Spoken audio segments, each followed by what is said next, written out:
Ce programme est financé par les amis et partenaires du ministère de Joyce Meyer. Surmontez le mal par le bien. Pensez à quelque chose dans votre vie qui est positif et vous aurez une vie de loin meilleure que si vous vous concentrez sur beaucoup de choses négatives tout le temps.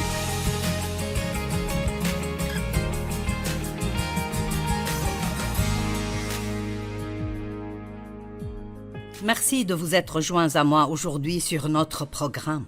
J'ai quelque chose à partager avec vous aujourd'hui qui pourrait littéralement changer la vie de plusieurs. Si je vous disais qu'il y a une chose que je pourrais vous dire qui pourrait vraiment transformer votre vie, la plupart d'entre vous voudraient l'entendre. Et c'était l'une de ces choses que je pense être une chose très puissante, bien que ce soit une chose très simple. Je voudrais vous parler de vous concentrer sur les choses positives dans la vie. La Bible dit « J'ai mis devant toi le bien et le mal, la bénédiction et la malédiction, la vie et la mort. Choisis la vie. Choisissez le bien. » Donc, nous avons des décisions à prendre chaque jour. Je veux vous parler aujourd'hui de décider sur quoi vous allez vous concentrer. Il y a tout genre de choses positives qui arrivent dans le monde et dans notre vie, mais il y a aussi d'habitude des choses négatives qui arrivent dans le monde. Et ces jours-ci, il y a probablement beaucoup plus de choses négatives qui arrivent que nous en voyons d'habitude. Mais il y a quand même des choses positives qui arrivent et nous devons les trouver et nous concentrer dessus. Quand nous passons du temps avec des amis pour le déjeuner, nous devons trouver des choses positives et en parler au lieu de ne rien faire d'autre que de parler de tous les problèmes dans nos vies et tous les problèmes qui arrivent dans le monde. Je ne suggère pas que nous ignorions nos problèmes, mais je suggère que nous ne nous concentrions pas dessus. Trouvez le bien et concentrez-vous dessus. Dans Hébreux 12:2, il est écrit « Ayant les regards sur Jésus, le chef et le consommateur de la foi, qui, en vue de la joie qui lui était réservée, a souffert la croix, méprisé l'ignominie, et s'est assis à la droite du trône de Dieu. » J'aime la traduction amplifiée personnellement, et elle dit « Détournant votre regard de tout ce qui vous éloignera de Jésus, qui est l'auteur et le consommateur de la foi. » Vous devez décider ce que vous regarderez.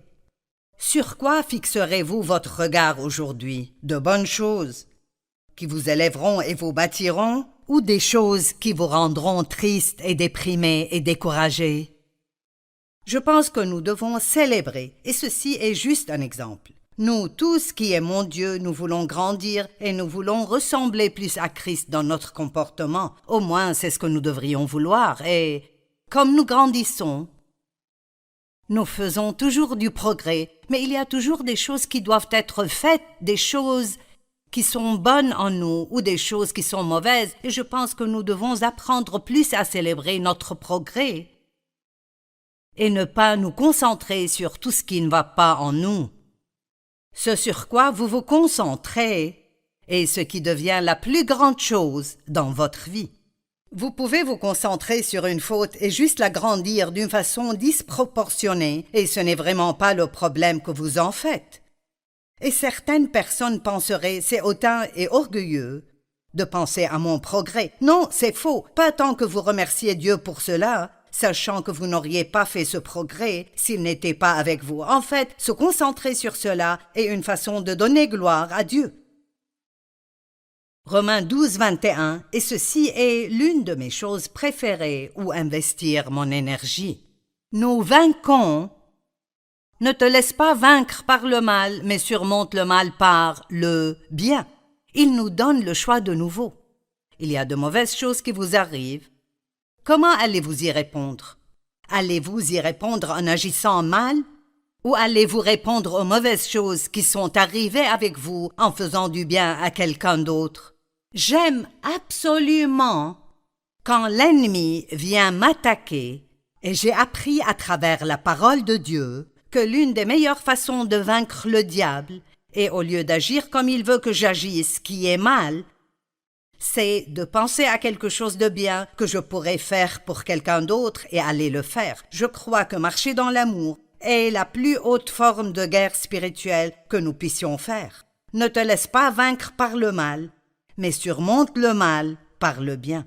Si vous entrez dans une chambre qui est totalement sombre, si vous y entrez et vous amenez une lumière avec vous, la lumière éliminera l'obscurité. Et c'est ce qui arrive avec le bien et le mal. Il y a de mauvaises choses, mais elles ne sont pas plus fortes que les bonnes choses, parce que tout ce que Dieu a est plus grand que tout ce que l'ennemi pourrait avoir. Donc si nous nous concentrons sur les choses de Dieu et les bonnes choses et les choses positives, elles noieront et élimineront les mauvaises choses dans la vie. Il y a une histoire dans Luc 15 à propos de quelqu'un que nous appelons le fils prodigue. Mais cette histoire n'est pas juste à propos du fils prodigue, mais elle parle aussi du fils aîné. Et parfois je pense que nous parlons de la partie du fils prodigue, qui était un jeune homme qui a demandé à son père sa part de l'héritage parce qu'il voulait aller dans le monde et vivre sa propre vie et faire ce qu'il veut, ce qui est assez commun chez les jeunes personnes. Ils sont pressés de vivre leur propre vie.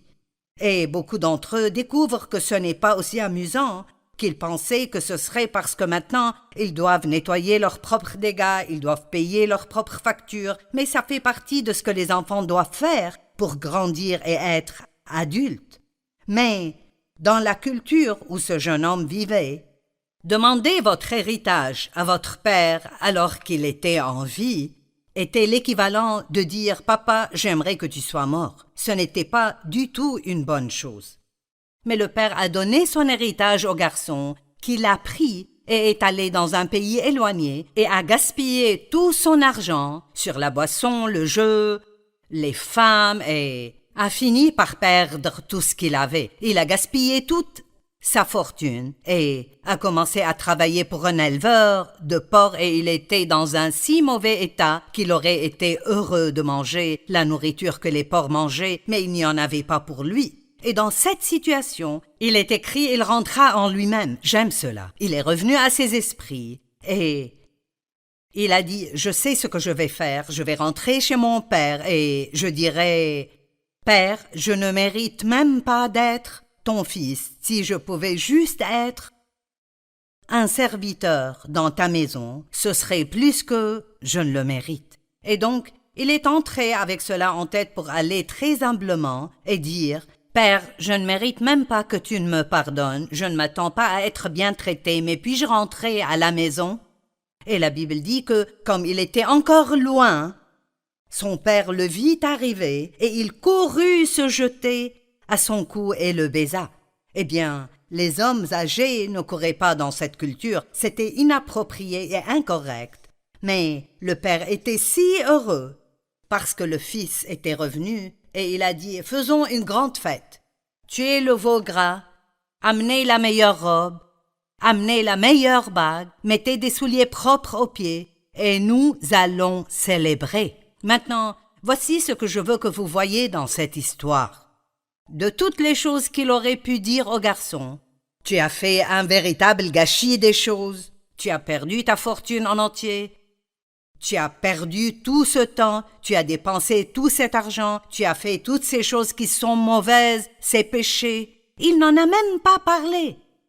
Vous voyez, il n'a même pas mentionné ces choses. Tout ce qu'il voulait faire était de célébrer l'unique bonne chose malgré toutes les mauvaises choses. Allez, il y a une leçon ici. Malgré toutes les mauvaises choses, il a trouvé la bonne chose à célébrer et c'était mon fils est revenu. Pouvez-vous trouver une bonne chose aujourd'hui à célébrer? Sûrement au milieu de toutes les mauvaises choses, vous pouvez trouver une bonne chose à célébrer. Eh bien, le père a dit « Faisons la fête ». Et je suis vraiment convaincu que Dieu aime faire la fête. Il aime nous voir nous réjouir et il aime nous voir rire. Il aime nous voir passer du bon temps et il aime beaucoup les célébrations. Et je pense que nous devons célébrer plus. Le fils aîné, en contrepartie, ne voulait pas rejoindre la fête. Il a dit « Je n'entrerait pas. Le père a dit, s'il te plaît, entre. Il a dit non, parce que tout ce sur quoi il se concentrait était tout ce que son frère avait fait de mal, et combien il pensait que son père était injuste envers lui, parce qu'après tout, il est resté là et a servi le père et a tout fait comme il faut, et cet autre, il l'a appelé fils que tu as, même pas frère. Il a dépensé ta fortune avec des femmes faciles, et il a fait ceci et cela, et il a fait l'autre chose. Et tu ne m'as jamais donné une fête. Et le père a dit, fils, tu étais avec moi tout ce temps, tu pouvais avoir tout ce que tu voulais. Mais il a refusé de se joindre à la fête parce qu'il était jaloux et se concentrer sur tout ce qu'il y avait de mal. Certains d'entre vous ne pensent pas se joindre à la fête de Dieu parce que vous vous concentrez tellement sur tout ce qui ne va pas en vous, tout ce qui ne va pas dans la personne que vous avez épousée, tout ce qui ne va pas dans vos enfants, tout ce qui ne va pas dans votre travail, tout ce qui ne va pas à la maison, dans votre entourage, tout ce qui ne va pas chez vos amis. Vous savez, le fait d'être négatif détruit des vies. Et avant, j'étais vraiment négative. Beaucoup de mauvaises choses sont arrivées avec moi, et je ne sentais pas que ça valait la peine de s'attendre à ce que de bonnes choses arrivent parce que je pensais que je serais déçue si je le faisais. Donc, j'ai vécu ma vie en m'attendant à ce que la prochaine mauvaise chose arrive. J'étais tellement négative. Je dis toujours, si je pensais 2 pensées positives de suite, mon cerveau aurait une crampe. J'essaie juste de vous donner une image de combien c'était mauvais. Et maintenant, j'ai complètement changé et je ne peux vraiment pas supporter les choses négatives. Je n'aime pas passer du temps avec des personnes négatives. Maintenant, je ne joue pas à l'autruche et je ne prétends pas qu'il n'y a pas de problème dans ma vie ou dans votre vie ou dans le monde. C'est ce que je fais. J'aide les gens à s'occuper de leurs problèmes d'une façon biblique. Et ce que je vous dis aujourd'hui est l'une des meilleures façons de vous occuper de vos problèmes. Au milieu de ces problèmes, trouvez quelque chose de bien et quelque chose de positif et concentrez-vous sur cela. Pensez à cela, parlez de cela, méditez sur cela. Faites-en le centre de votre vie. Vous savez, partout dans la Bible, Dieu a ordonné, il n'a pas juste suggéré, mais il a ordonné des célébrations. Le premier miracle que Jésus a fait était de faire approximativement 1000 litres de vin de meilleure qualité pour une célébration. Et à chaque fois que je pense à cela, je secoue toujours la tête. De toutes les choses qu'il aurait pu faire, il a rendu une fête meilleure qu'elle ne l'était déjà. Jean 10 dit, le voleur vient seulement pour voler, tuer et détruire. Mais Jésus a dit, je suis venu pour que vous ayez la vie, que vous l'ayez en abondance, pleinement jusqu'à déborder. Dieu veut que vous profitiez de la vie. Mais si vous attendez de ne pas avoir de problème pour profiter de la vie, alors vous ne pourrez jamais le faire. Écoutez juste certaines des célébrations dans la Bible. Dieu a ordonné aux Israélites de célébrer les victoires avec des fêtes qui duraient, certaines 1 jour, certaines 7 jours. Beaucoup d'entre elles duraient 7 jours. La Pâque était une fête et un temps de célébration pour se rappeler comment Dieu a délivré son peuple de l'ange de la mort quand tous les premiers-nés ont été tués, comme jugement sur Pharaon. Ils célébraient. C'était un temps pour eux de se rappeler. Et si vous aviez une fête chaque année, 1 fois par an, pour célébrer le jour où vous êtes né de nouveau, quand vos péchés ont été effacés et vous avez su que Dieu vous aime. Waouh, cela serait cool. Vous savez, le sabbat était la première célébration et c'était de célébrer le travail que Dieu a fait les 6 premiers jours. Il a créé le monde en 6 jours et le 7e jour il se reposait et a regardé tout ce qu'il avait créé et a dit « C'est bien ». Prenez-vous même le temps de jouir des choses que Dieu vous a données? Combien avez-vous travaillé dur pour toutes les belles petites choses dans votre maison, les choses sur vos étagères ou les choses que des gens vous ont données ou un beau meuble que vous avez, et avez-vous un rythme si rapide que vous ne voyez même pas ce que vous avez comme bénédiction et tout ce que vous voyez et ce qu'il y a de mal dans tout. La fête du pain sans levure commençait après la Pâque et durait 7 jours. Après, il y avait la fête des premiers fruits, ensuite la fête de la Pentecôte, ensuite la fête des trompettes. Vous pouvez voir qu'il ne passait pas beaucoup de temps sans avoir une fête pour quelque chose. Et à chaque fois qu'ils avaient une grande victoire, ils faisaient une fête. Quand Esther a été utilisée par Dieu pour vaincre le méchant Haman et les Juifs ont été sauvés d'être tués, ils ont fait une grande fête qui a duré plusieurs jours. Quand Néhémie a terminé le mur que Dieu lui a dit de construire, qui protégerait la ville, ils ont arrêté et ils ont célébré ce qu'ils avaient fait. Eh bien, aujourd'hui, quand je fais la télévision, c'est du travail dur. Je suis fatiguée à la fin de la journée et je suis là depuis près de 4 heures et j'ai travaillé dur et je suis fatiguée. Et Dave et moi parlions ce matin de ce que nous allions manger aujourd'hui. Est-ce que nous voulons juste prendre un burger à emporter à un restaurant qui est près de là et nous mangerions juste à la maison ou voulons-nous sortir déjeuner dehors? Et au début, j'ai pensé, nous prendrons juste quelque chose et nous le ramènerons à la maison. Non, nous allons sortir et nous allons célébrer le travail que j'ai fait aujourd'hui. Et je ne veux pas dire que nous allons mettre des ballons sur la table et dire j'ai travaillé aujourd'hui, célébrons cela. Mais dans mon cœur, ce sera une célébration, quelque chose pour moi dont je profiterai pour célébrer le progrès que j'ai fait aujourd'hui. Si vous faites un peu plus de célébration en faisant quelque chose que vous aimez, ça pourrait être juste de prendre une tasse de café, ça pourrait être un bain mousseux, ça pourrait être de faire une partie de golf, quoi que ce soit. Si vous ne faites pas de trucs comme ça dans votre vie, vous allez être amer et irritable et tout ce que vous verrez ne sera que les choses négatives dans la vie. La célébration aide à garder un équilibre dans toutes les autres choses dans la vie. Est-ce que quelqu'un se sent mieux maintenant? Je l'espère. Apprenez à célébrer vos victoires, petites et grandes. Quand je suis devenue une chrétienne sérieuse, j'étais une chrétienne pendant longtemps. J'allais à l'église, j'aimais Dieu, j'étais née de nouveau.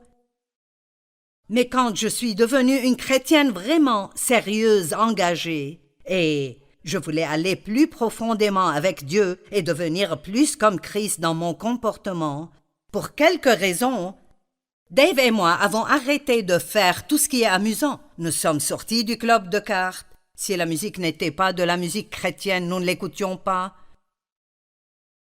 Nous n'avions pas de temps pour quoi que ce soit de frivole, nous étions des chrétiens sérieux. Et vous savez quoi?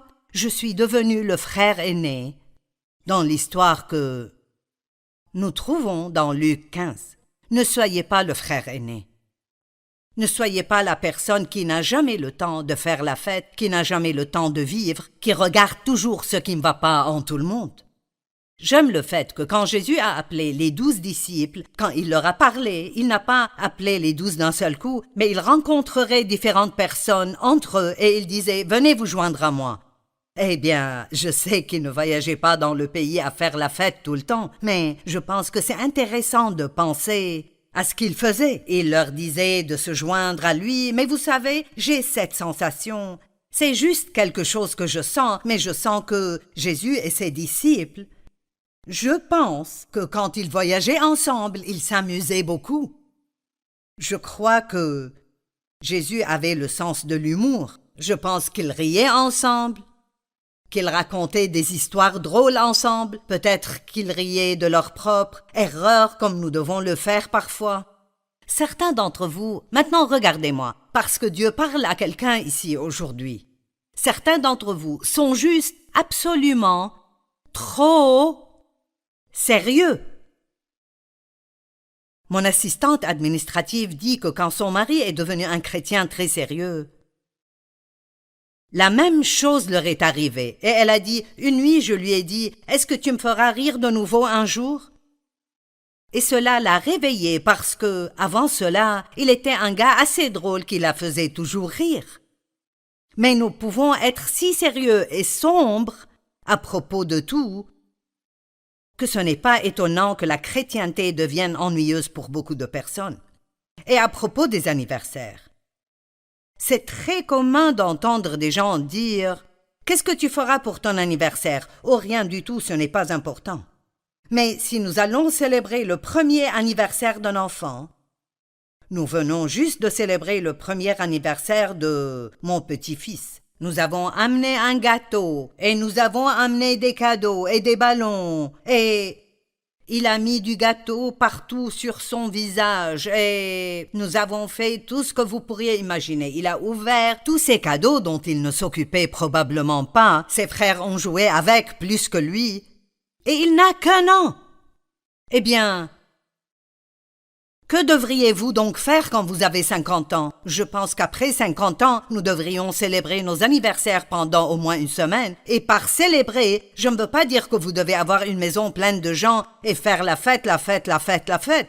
Je veux juste dire que vous devez prendre le temps de faire certaines choses que vous aimez vraiment, parce que chaque année où vous vivez est un miracle. En un an, votre cœur bat approximativement 38 millions de fois. Il pompe du sang 525 600 fois à travers vos 38 à 77 000 kilomètres de vaisseaux sanguins dans votre corps dépendant de votre corps. Savez-vous ce qu'il faut chaque jour juste pour que votre corps fonctionne? Nous sommes vraiment des créatures merveilleuses. Célébrez-vous, vous-même, parce que Dieu a bien travaillé pour vous façonner d'une façon très, très spéciale. Eh bien, l'une de mes filles, elle aime les desserts, peut-être un peu plus qu'il ne le faut, mais l'une des choses qu'elle aime faire pour célébrer après une journée de travail dur ou un projet sur lequel elle travaille depuis longtemps est de prendre un dessert. J'aime célébrer après avoir fait une conférence et aller à mon restaurant italien préféré et manger des pâtes. Eh bien, j'aime les pâtes. Je ne peux pas les manger souvent parce que je grossirais. Mais quand je veux vraiment célébrer, c'est ce que je veux prendre. M'asseoir avec quelqu'un que j'aime et avoir une bonne conversation avec lui et manger un bol de pâtes. Pas le bol en entier, mais assez pour me satisfaire. Dave aime jouer au golf. Ginger, que vous voyez à la télé avec moi parfois, aime les randonnées. Eh bien, la marche ne serait pas une célébration pour moi. Mais elle aime cela. Mon assistante administrative aime aller à Disney World. Et elle y est allée probablement 75 fois.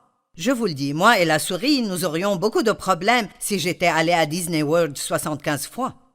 Tout le monde aime quelque chose de différent et vous devriez faire les choses que vous aimez pour célébrer les victoires dans votre vie. Vous pouvez célébrer des choses comme « j'ai nettoyé la maison »,« le ménage du printemps est fait » ou « j'ai payé pour la voiture, j'ai perdu 10 kilos »,« je m'exerce depuis 1 an ». Nous avons tous des choses dans nos vies que nous devrions célébrer et nous ne les célébrons pas. Vous savez quoi? Vous méritez un peu d'extravagance de temps en temps. Tout ce que vous amenez n'a pas besoin d'être quelque chose dont vous avez besoin. Les petites choses sont des choses importantes. La veuve a donné une toute petite offrande, les 2 sous de la veuve, et on parle encore d'elle aujourd'hui. Et il y a des gens qui ont donné beaucoup plus d'argent qu'elle dans l'offrande. Mais Dieu a apprécié son sacrifice. De petites choses. Faites ce que vous pouvez faire et Dieu fera ce que vous ne pouvez pas faire. Et rappelez-vous de célébrer et de vous concentrer sur les choses positives. Concentrez-vous sur les choses positives dans les personnes à la maison, le bien dans l'homme que vous avez épousé, le bien dans la femme que vous avez épousée, le bien dans chacun de vos enfants, le bien dans votre travail. Si ce n'est rien d'autre, vous avez du travail. Si votre mari vous gêne autant que cela, il y a probablement une femme solitaire qui aimerait juste avoir quelqu'un qui mangerait avec elle. Il y a tellement de choses dans nos vies que nous devons apprécier et célébrer et nous réjouir de les avoir, mais nous devons apprendre à nous concentrer sur ces choses.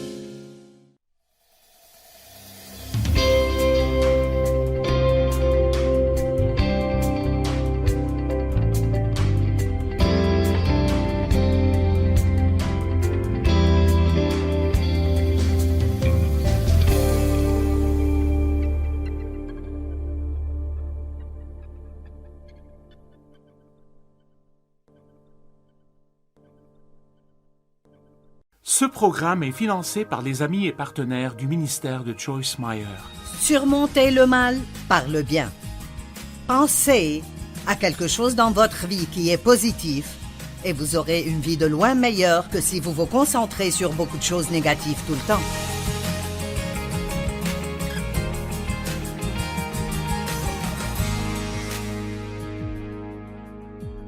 Merci de vous être joints à moi aujourd'hui sur notre programme. J'ai quelque chose à partager avec vous aujourd'hui qui pourrait littéralement changer la vie de plusieurs. Si je vous disais qu'il y a une chose que je pourrais vous dire qui pourrait vraiment transformer votre vie, la plupart d'entre vous voudraient l'entendre. Et c'était l'une de ces choses que je pense être une chose très puissante, bien que ce soit une chose très simple. Je voudrais vous parler de vous concentrer sur les choses positives dans la vie. La Bible dit « J'ai mis devant toi le bien et le mal, la bénédiction et la malédiction, la vie et la mort. Choisis la vie, choisissez le bien. » Donc, nous avons des décisions à prendre chaque jour. Je veux vous parler aujourd'hui de décider sur quoi vous allez vous concentrer. Il y a tout genre de choses positives qui arrivent dans le monde et dans notre vie, mais il y a aussi d'habitude des choses négatives qui arrivent dans le monde. Et ces jours-ci, il y a probablement beaucoup plus de choses négatives qui arrivent que nous en voyons d'habitude. Mais il y a quand même des choses positives qui arrivent et nous devons les trouver et nous concentrer dessus. Quand nous passons du temps avec des amis pour le déjeuner, nous devons trouver des choses positives et en parler au lieu de ne rien faire d'autre que de parler de tous les problèmes dans nos vies et tous les problèmes qui arrivent dans le monde. Je ne suggère pas que nous ignorions nos problèmes, mais je suggère que nous ne nous concentrions pas dessus. Trouvez le bien et concentrez-vous dessus. Dans Hébreux 12:2, il est écrit « Ayant les regards sur Jésus, le chef et le consommateur de la foi, qui, en vue de la joie qui lui était réservée, a souffert la croix, méprisé l'ignominie, et s'est assis à la droite du trône de Dieu. » J'aime la traduction amplifiée personnellement, et elle dit « Détournant votre regard de tout ce qui vous éloignera de Jésus, qui est l'auteur et le consommateur de la foi. » Vous devez décider ce que vous regarderez. Sur quoi fixerez-vous votre regard aujourd'hui? De bonnes choses qui vous élèveront et vous bâtiront, ou des choses qui vous rendront tristes et déprimés et découragés? Je pense que nous devons célébrer, et ceci est juste un exemple. Nous, tous qui aimons Dieu, nous voulons grandir et nous voulons ressembler plus à Christ dans notre comportement. Au moins, c'est ce que nous devrions vouloir. Et comme nous grandissons, nous faisons toujours du progrès, mais il y a toujours des choses qui doivent être faites, des choses qui sont bonnes en nous ou des choses qui sont mauvaises, et je pense que nous devons apprendre plus à célébrer notre progrès et ne pas nous concentrer sur tout ce qui ne va pas en nous. Ce sur quoi vous vous concentrez est ce qui devient la plus grande chose dans votre vie. Vous pouvez vous concentrer sur une faute et juste la grandir d'une façon disproportionnée, et ce n'est vraiment pas le problème que vous en faites.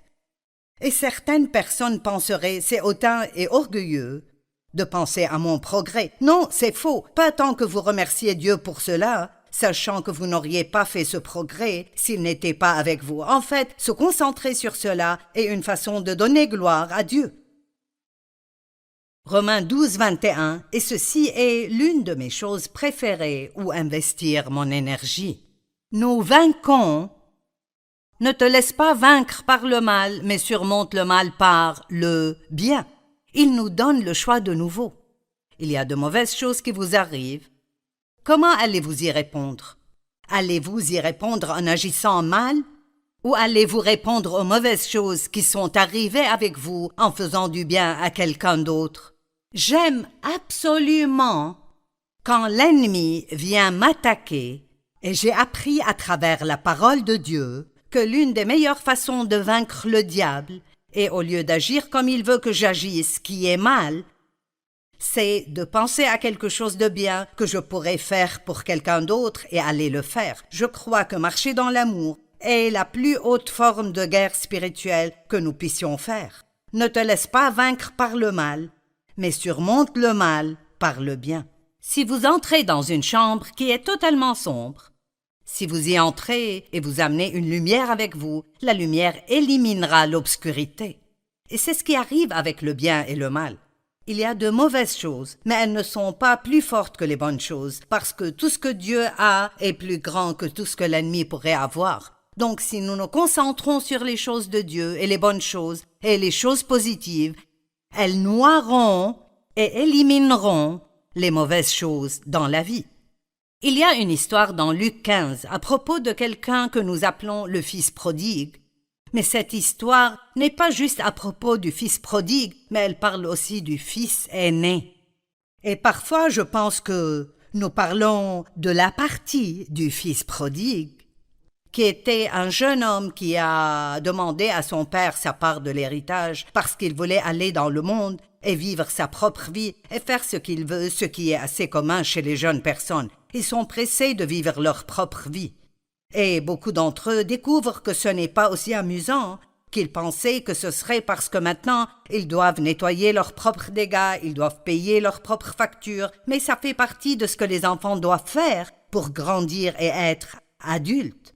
Mais dans la culture où ce jeune homme vivait, demander votre héritage à votre père alors qu'il était en vie était l'équivalent de dire « Papa, j'aimerais que tu sois mort ». Ce n'était pas du tout une bonne chose. Mais le père a donné son héritage au garçon, qui l'a pris et est allé dans un pays éloigné et a gaspillé tout son argent sur la boisson, le jeu, les femmes et a fini par perdre tout ce qu'il avait. Il a gaspillé toute sa fortune et a commencé à travailler pour un éleveur de porcs et il était dans un si mauvais état qu'il aurait été heureux de manger la nourriture que les porcs mangeaient, mais il n'y en avait pas pour lui. Et dans cette situation, il est écrit, il rentra en lui-même. J'aime cela. Il est revenu à ses esprits et il a dit, je sais ce que je vais faire, je vais rentrer chez mon père et je dirai, Père, je ne mérite même pas d'être ton fils, si je pouvais juste être un serviteur dans ta maison, ce serait plus que je ne le mérite. Et donc, il est entré avec cela en tête pour aller très humblement et dire « Père, je ne mérite même pas que tu ne me pardonnes, je ne m'attends pas à être bien traité, mais puis-je rentrer à la maison ?» Et la Bible dit que, comme il était encore loin, son père le vit arriver et il courut se jeter à son cou et le baisa. Eh bien, les hommes âgés ne couraient pas dans cette culture, c'était inapproprié et incorrect. Mais le père était si heureux parce que le fils était revenu et il a dit « Faisons une grande fête. Tuez le veau gras, amenez la meilleure robe, amenez la meilleure bague, mettez des souliers propres aux pieds et nous allons célébrer. » Maintenant, voici ce que je veux que vous voyez dans cette histoire. De toutes les choses qu'il aurait pu dire au garçon, tu as fait un véritable gâchis des choses, tu as perdu ta fortune en entier, tu as perdu tout ce temps, tu as dépensé tout cet argent, tu as fait toutes ces choses qui sont mauvaises, ces péchés. Il n'en a même pas parlé. Vous voyez, il n'a même pas mentionné ces choses. Tout ce qu'il voulait faire était de célébrer l'unique bonne chose malgré toutes les mauvaises choses. Allez, il y a une leçon ici. Malgré toutes les mauvaises choses, il a trouvé la bonne chose à célébrer et c'était mon fils est revenu. Pouvez-vous trouver une bonne chose aujourd'hui à célébrer? Sûrement au milieu de toutes les mauvaises choses, vous pouvez trouver une bonne chose à célébrer. Eh bien, le Père a dit « faisons la fête ». Et je suis vraiment convaincu que Dieu aime faire la fête. Il aime nous voir nous réjouir et il aime nous voir rire. Il aime nous voir passer du bon temps et il aime beaucoup les célébrations. Et je pense que nous devons célébrer plus. Le fils aîné, en contrepartie, ne voulait pas rejoindre la fête. Il a dit « je n'entrerai pas ». Le père a dit « s'il te plaît, entre ». Il a dit non, parce que tout ce sur quoi il se concentrait était tout ce que son frère avait fait de mal, et combien il pensait que son père était injuste envers lui, parce qu'après tout, il est resté là et a servi le père et a tout fait comme il faut, et cet autre, il l'a appelé « fils que tu as, même pas frère ». Il a dépensé ta fortune avec des femmes faciles, et il a fait ceci et cela, et il a fait l'autre chose. Et tu ne m'as jamais donné une fête. Et le père a dit, fils, tu étais avec moi tout ce temps, tu pouvais avoir tout ce que tu voulais. Mais il a refusé de se joindre à la fête parce qu'il était jaloux et se concentrait sur tout ce qu'il y avait de mal. Certains d'entre vous ne pensent pas se joindre à la fête de Dieu parce que vous vous concentrez tellement sur tout ce qui ne va pas en vous, tout ce qui ne va pas dans la personne que vous avez épousée, tout ce qui ne va pas dans vos enfants, tout ce qui ne va pas dans votre travail, tout ce qui ne va pas à la maison, dans votre entourage, tout ce qui ne va pas chez vos amis. Vous savez, le fait d'être négatif détruit des vies.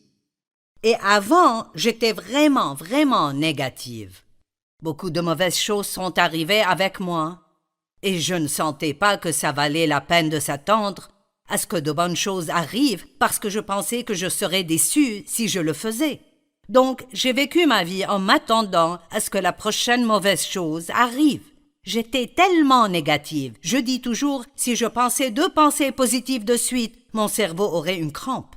J'essaie juste de vous donner une image de combien c'était mauvais. Et maintenant, j'ai complètement changé et je ne peux vraiment pas supporter les choses négatives.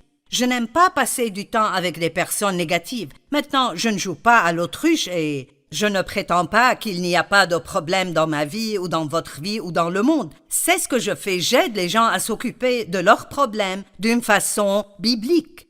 Et ce que je vous dis aujourd'hui est l'une des meilleures façons de vous occuper de vos problèmes. Au milieu de ces problèmes, trouvez quelque chose de bien et quelque chose de positif et concentrez-vous sur cela. Pensez à cela, parlez de cela, méditez sur cela. Faites-en le centre de votre vie. Vous savez, partout dans la Bible, Dieu a ordonné, il n'a pas juste suggéré, mais il a ordonné des célébrations. Le premier miracle que Jésus a fait était de faire approximativement 1000 litres de vin de meilleure qualité pour une célébration. Et à chaque fois que je pense à cela, je secoue toujours la tête. De toutes les choses qu'il aurait pu faire, il a rendu une fête meilleure qu'elle ne l'était déjà. Jean 10 dit, le voleur vient seulement pour voler, tuer et détruire. Mais Jésus a dit, je suis venu pour que vous ayez la vie, que vous l'ayez en abondance, pleinement jusqu'à déborder. Dieu veut que vous profitiez de la vie. Mais si vous attendez de ne pas avoir de problème pour profiter de la vie, alors vous ne pourrez jamais le faire. Écoutez juste certaines des célébrations dans la Bible. Dieu a ordonné aux Israélites de célébrer les victoires avec des fêtes qui duraient, certaines 1 jour, certaines 7 jours. Beaucoup d'entre elles duraient 7 jours. La Pâque était une fête et un temps de célébration pour se rappeler comment Dieu a délivré son peuple de l'ange de la mort quand tous les premiers-nés ont été tués comme jugement sur Pharaon. Ils célébraient. C'était un temps pour eux de se rappeler. Et si vous aviez une fête chaque année, une fois par an, pour célébrer le jour où vous êtes né de nouveau, quand vos péchés ont été effacés et vous avez su que Dieu vous aime. Waouh, cela serait cool. Vous savez, le sabbat était la première célébration, et c'était de célébrer le travail que Dieu a fait les 6 premiers jours. Il a créé le monde en 6 jours, et le 7e jour il se reposait et a regardé tout ce qu'il avait créé et a dit « C'est bien ». Prenez-vous même le temps de jouir des choses que Dieu vous a données? Combien avez-vous travaillé dur pour toutes les belles petites choses dans votre maison, les choses sur vos étagères, ou les choses que des gens vous ont données, ou un beau meuble que vous avez, et avez-vous un rythme si rapide que vous ne voyez même pas ce que vous avez comme bénédiction, et tout ce que vous voyez est ce qu'il y a de mal dans tout. La fête du pain sans levure commençait après la Pâque et durait 7 jours. Après, il y avait la fête des premiers fruits, ensuite la fête de la Pentecôte, ensuite la fête des trompettes. Vous pouvez voir qu'il ne passait pas beaucoup de temps sans avoir une fête pour quelque chose. Et à chaque fois qu'ils avaient une grande victoire, ils faisaient une fête. Quand Esther a été utilisée par Dieu pour vaincre le méchant Haman et les Juifs ont été sauvés d'être tués, ils ont fait une grande fête qui a duré plusieurs jours. Quand Néhémie a terminé le mur que Dieu lui a dit de construire, qui protégerait la ville, ils ont arrêté et ils ont célébré ce qu'ils avaient fait. Eh bien, aujourd'hui, quand je fais la télévision, c'est du travail dur. Je suis fatiguée à la fin de la journée et je suis là depuis près de 4 heures et j'ai travaillé dur. Et je suis fatiguée. Et Dave et moi parlions ce matin de ce que nous allions manger aujourd'hui. Est-ce que nous voulons juste prendre un burger à emporter à un restaurant qui est près de là et nous mangerions juste à la maison ou voulons-nous sortir déjeuner dehors? Et au début, j'ai pensé « Oh, nous prendrons juste quelque chose et nous le ramènerons à la maison. » Non, nous allons sortir et nous allons célébrer le travail que j'ai fait aujourd'hui. Et je ne veux pas dire que nous allons mettre des ballons sur la table et dire « J'ai travaillé aujourd'hui, célébrons cela ». Mais dans mon cœur, ce sera une célébration, quelque chose pour moi dont je profiterai pour célébrer le progrès que j'ai fait aujourd'hui. Si vous faites un peu plus de célébration en faisant quelque chose que vous aimez, ça pourrait être juste de prendre une tasse de café, ça pourrait être un bain mousseux, ça pourrait être de faire une partie de golf, quoi que ce soit. Si vous ne faites pas de trucs comme ça dans votre vie, vous allez être amer et irritable et tout ce que vous verrez ne sera que les choses négatives dans la vie. La célébration aide à garder un équilibre dans toutes les autres choses dans la vie. Est-ce que quelqu'un se sent mieux maintenant? Je l'espère. Apprenez à célébrer vos victoires, petites et grandes. Quand je suis devenue une chrétienne sérieuse, j'étais une chrétienne pendant longtemps. J'allais à l'église, j'aimais Dieu, j'étais née de nouveau. Mais quand je suis devenue une chrétienne vraiment sérieuse, engagée, et je voulais aller plus profondément avec Dieu et devenir plus comme Christ dans mon comportement, pour quelques raisons, Dave et moi avons arrêté de faire tout ce qui est amusant. Nous sommes sortis du club de cartes. Si la musique n'était pas de la musique chrétienne, nous ne l'écoutions pas. Nous n'avions pas de temps pour quoi que ce soit de frivole, nous étions des chrétiens sérieux. Et vous savez quoi? Je suis devenu le frère aîné dans l'histoire que nous trouvons dans Luc 15. Ne soyez pas le frère aîné. Ne soyez pas la personne qui n'a jamais le temps de faire la fête, qui n'a jamais le temps de vivre, qui regarde toujours ce qui ne va pas en tout le monde. J'aime le fait que quand Jésus a appelé les 12 disciples, quand il leur a parlé, il n'a pas appelé les 12 d'un seul coup, mais il rencontrerait différentes personnes entre eux et il disait « Venez vous joindre à moi ». Eh bien, je sais qu'il ne voyageait pas dans le pays à faire la fête tout le temps, mais je pense que c'est intéressant de penser à ce qu'il faisait. Il leur disait de se joindre à lui, mais vous savez, j'ai cette sensation, C'est juste quelque chose que je sens, mais je sens que Jésus et ses disciples, je pense que quand ils voyageaient ensemble, ils s'amusaient beaucoup. Je crois que Jésus avait le sens de l'humour. Je pense qu'ils riaient ensemble, qu'ils racontaient des histoires drôles ensemble, peut-être qu'ils riaient de leurs propres erreurs comme nous devons le faire parfois. Certains d'entre vous, maintenant regardez-moi, parce que Dieu parle à quelqu'un ici aujourd'hui. Certains d'entre vous sont juste absolument trop sérieux.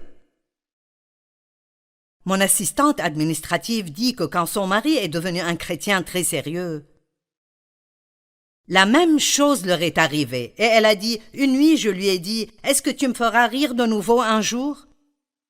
Et cela l'a réveillé parce que, avant cela, il était un gars assez drôle qui la faisait toujours rire. Mais nous pouvons être si sérieux et sombres à propos de tout que ce n'est pas étonnant que la chrétienté devienne ennuyeuse pour beaucoup de personnes. Et à propos des anniversaires, c'est très commun d'entendre des gens dire « Qu'est-ce que tu feras pour ton anniversaire ?»« Oh, rien du tout, ce n'est pas important. » Mais si nous allons célébrer le premier anniversaire d'un enfant, nous venons juste de célébrer le premier anniversaire de mon petit-fils. Nous avons amené un gâteau, et nous avons amené des cadeaux et des ballons, et il a mis du gâteau partout sur son visage, et nous avons fait tout ce que vous pourriez imaginer. Il a ouvert tous ces cadeaux dont il ne s'occupait probablement pas. Ses frères ont joué avec plus que lui. Et il n'a qu'un an. Eh bien, que devriez-vous donc faire quand vous avez 50 ans? Je pense qu'après 50 ans, nous devrions célébrer nos anniversaires pendant au moins une semaine. Et par célébrer, je ne veux pas dire que vous devez avoir une maison pleine de gens et faire la fête, la fête, la fête, la fête. Je veux juste dire que vous devez prendre le temps de faire certaines choses que vous aimez vraiment, parce que chaque année où vous vivez est un miracle. En un an, votre cœur bat approximativement 38 millions de fois. Il pompe du sang 525 600 fois à travers vos 38 à 77 000 kilomètres de vaisseaux sanguins dans votre corps dépendant de votre corps. Savez-vous ce qu'il faut chaque jour juste pour que votre corps fonctionne? Nous sommes vraiment des créatures merveilleuses. Célébrez-vous, vous-même, parce que Dieu a bien travaillé pour vous façonner d'une façon très, très spéciale. Eh bien, l'une de mes filles, elle aime les desserts, peut-être un peu plus qu'il ne le faut, mais l'une des choses qu'elle aime faire pour célébrer après une journée de travail dur ou un projet sur lequel elle travaille depuis longtemps est de prendre un dessert. J'aime célébrer après avoir fait une conférence et aller à mon restaurant italien préféré et manger des pâtes. Eh bien, j'aime les pâtes. Je ne peux pas les manger souvent parce que je grossirais. Mais quand je veux vraiment célébrer, c'est ce que je veux prendre. M'asseoir avec quelqu'un que j'aime et avoir une bonne conversation avec lui et manger un bol de pâtes. Pas le bol en entier, mais assez pour me satisfaire. Dave aime jouer au golf. Ginger, que vous voyez à la télé avec moi parfois, aime les randonnées. Eh bien, la marche ne serait pas une célébration pour moi. Mais elle aime cela. Mon assistante administrative aime aller à Disney World. Et elle y est allée probablement 75 fois. Je vous le dis, moi et la souris, nous aurions beaucoup de problèmes si j'étais allée à Disney World 75 fois. Tout le monde aime quelque chose de différent et vous devriez faire les choses que vous aimez pour célébrer les victoires dans votre vie. Vous pouvez célébrer des choses comme « j'ai nettoyé la maison »,« le ménage du printemps est fait » ou « j'ai payé pour la voiture, j'ai perdu 10 kilos »,« je m'exerce depuis 1 an ». Nous avons tous des choses dans nos vies que nous devrions célébrer et nous ne les célébrons pas. Vous savez quoi? Vous méritez un peu d'extravagance de temps en temps. Tout ce que vous amenez n'a pas besoin d'être quelque chose dont vous avez besoin. les petites choses sont des choses importantes. La veuve a donné une toute petite offrande, les 2 sous de la veuve, et on parle encore d'elle aujourd'hui. Et il y a des gens qui ont donné beaucoup plus d'argent qu'elle dans l'offrande. Mais Dieu a apprécié son sacrifice, de petites choses. Faites ce que vous pouvez faire, et Dieu fera ce que vous ne pouvez pas faire. Et rappelez-vous de célébrer et de vous concentrer sur les choses positives. Concentrez-vous sur les choses positives dans les personnes à la maison, le bien dans l'homme que vous avez épousé, le bien dans la femme que vous avez épousée, le bien dans chacun de vos enfants, le bien dans votre travail. Si ce n'est rien d'autre, vous avez du travail. Si votre mari vous gêne autant que cela, il y a probablement une femme solitaire qui aimerait juste avoir quelqu'un qui mangerait avec elle. Il y a tellement de choses dans nos vies que nous devons apprécier et célébrer et nous réjouir de les avoir, mais nous devons apprendre à nous concentrer sur ces choses.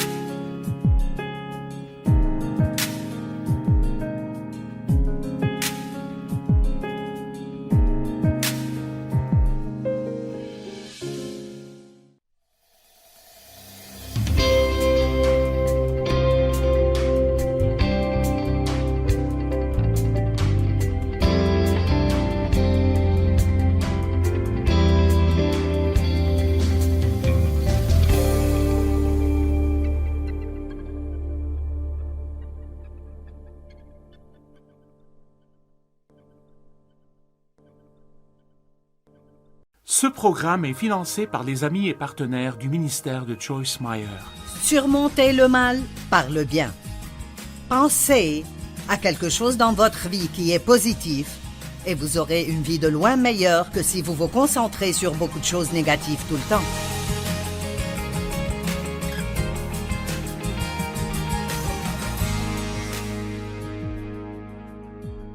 Merci de vous être joints à moi aujourd'hui sur notre programme.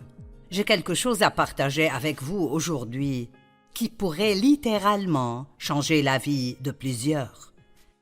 Si je vous disais qu'il y a une chose que je pourrais vous dire qui pourrait vraiment transformer votre vie, la plupart d'entre vous voudraient l'entendre. Et c'était l'une de ces choses que je pense être une chose très puissante, bien que ce soit une chose très simple. Je voudrais vous parler de vous concentrer sur les choses positives dans la vie.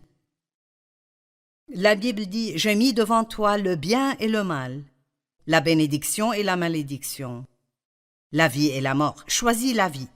Choisissez le bien. » Donc, nous avons des décisions à prendre chaque jour.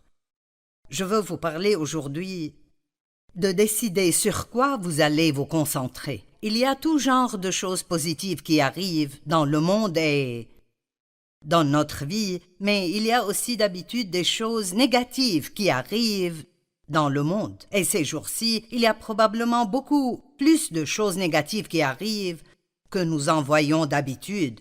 Mais il y a quand même des choses positives qui arrivent et nous devons les trouver et nous concentrer dessus. Quand nous passons du temps avec des amis pour le déjeuner, nous devons trouver des choses positives et en parler au lieu de ne rien faire d'autre que de parler de tous les problèmes dans nos vies et tous les problèmes qui arrivent dans le monde. Je ne suggère pas que nous ignorions nos problèmes, mais je suggère que nous ne nous concentrions pas dessus. Trouvez le bien et concentrez-vous dessus. Dans Hébreux 12:2, il est écrit « Ayant les regards sur Jésus, le chef et le consommateur de la foi, qui, en vue de la joie qui lui était réservée, a souffert la croix, méprisé l'ignominie, et s'est assis à la droite du trône de Dieu. » J'aime la traduction amplifiée personnellement, et elle dit « Détournant votre regard de tout ce qui vous éloignera de Jésus, qui est l'auteur et le consommateur de la foi. » Vous devez décider ce que vous regarderez. Sur quoi fixerez-vous votre regard aujourd'hui? De bonnes choses qui vous élèveront et vous bâtiront, ou des choses qui vous rendront triste et déprimé et découragé? Je pense que nous devons célébrer, et ceci est juste un exemple. Nous tous qui aimons Dieu, nous voulons grandir et nous voulons ressembler plus à Christ dans notre comportement. Au moins, c'est ce que nous devrions vouloir. Et comme nous grandissons, nous faisons toujours du progrès, mais il y a toujours des choses qui doivent être faites, des choses qui sont bonnes en nous ou des choses qui sont mauvaises, et je pense que nous devons apprendre plus à célébrer notre progrès et ne pas nous concentrer sur tout ce qui ne va pas en nous. Ce sur quoi vous vous concentrez est ce qui devient la plus grande chose dans votre vie. Vous pouvez vous concentrer sur une faute et juste la grandir d'une façon disproportionnée, et ce n'est vraiment pas le problème que vous en faites. Et certaines personnes penseraient c'est hautain et orgueilleux de penser à mon progrès. Non, c'est faux, pas tant que vous remerciez Dieu pour cela, sachant que vous n'auriez pas fait ce progrès s'il n'était pas avec vous. En fait, se concentrer sur cela est une façon de donner gloire à Dieu.